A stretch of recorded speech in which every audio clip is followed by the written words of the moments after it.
सभे मगहिया भाई बहन के भुलेटन काका के राम राम आथिन मगहिया खबर में सुनथिन देश दुनिया के खबर।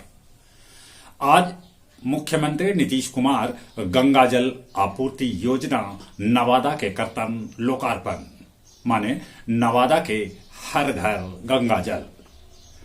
सुरक्षा चूक लेके विपक्षी कैलन सदन में हंगामा, 14 सदस्य के कैल गए निलंबित।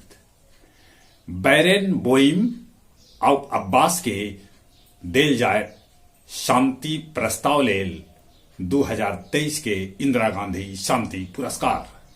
ये लोग गाजा में शांति लेल प्रस्ताव दिलन।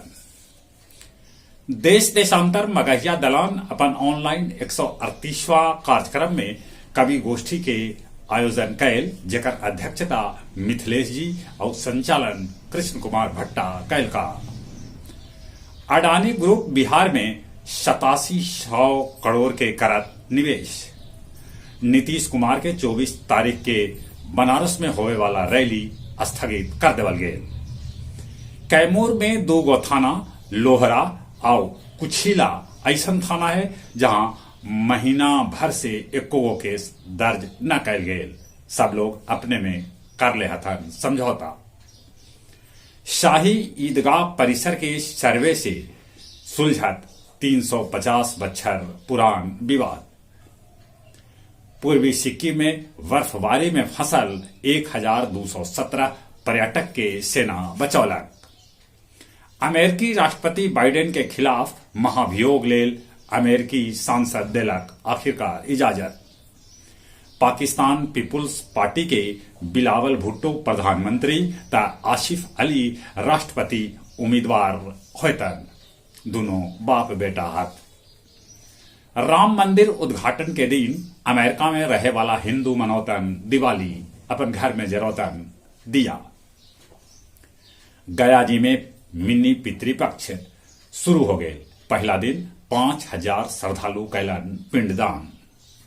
गया एयरपोर्ट पर 12.6 किलो सोना बरामद कैल गए। धर्मगुरु दलाई लामा आज बोध गया में ऐतन।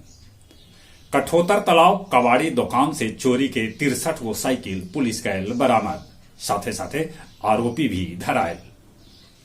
बोध गया महाबोधि मंदिर में शांति लेल आज से काग्यू मोनल पूजा शुरू हुए। और अब कुछ खेल के समाचार।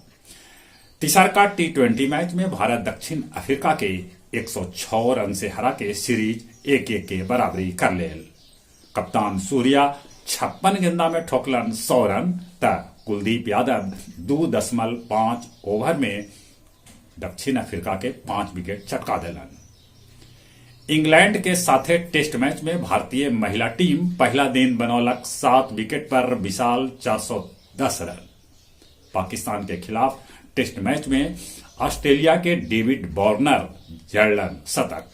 हॉकी विश्व कप में भारत सेमीफाइनल में जर्मनी से 4-1 से हार गए।